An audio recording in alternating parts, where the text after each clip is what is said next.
Aura ತಾಲೂಕಿನ ಬಾದಲ್ಗಾವ ಸರ್ಕಾರಿ ಹಿರಿಯ ಪ್ರಾಥಮಿಕ ಶಾಲೆಯ ದ್ವಿತೀಯ ವಾರ್ಷಿಕೋತ್ಸವ ಸಮಾರಂಭವನ್ನು ಉದ್ಘಾಟಿಸಿ ಮಾತನಾಡಿದರು.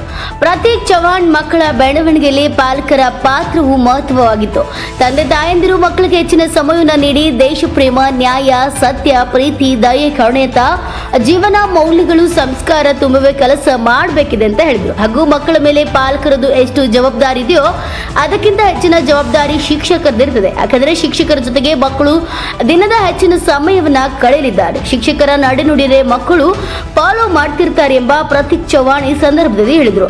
ಶಿವಾಜಿರಾವ್ ಪಾಟೀಲ್ ಮಮ್ನಾಳ್, ಎಸ್ಡಿಎಂಸಿ ಅಧ್ಯಕ್ಷ ರಾಮದಾಸ್ ಪಾಟೀಲ್, ಮುಖ್ಯ ಶಿಕ್ಷಕಿ ಮಾರ್ಥಾಬಾಯಿ ಮಾಳ್ಗೆ, ಪಾಂಡ್ರೆಯಡೆ, ಕನ್ನಡ ಸಾಹಿತ್ಯ ಪರಿಷತ್ ಅಧ್ಯಕ್ಷರಾದ ಶಾಲಿವಾನ್ ಉದ್ಗೇರ್, ದಾಸ ಸಾಹಿತ್ಯ ಸಂಸ್ಥಾಪಕ ಅಧ್ಯಕ್ಷರು ಬಾಲಾಜಿ ಅಮರ್ವಾಡಿ ಹಾಗೂ ಇತರೆ ಗ್ರಾಮಸ್ಥರು ಉಪಸ್ಥಿತರಿದ್ದರು.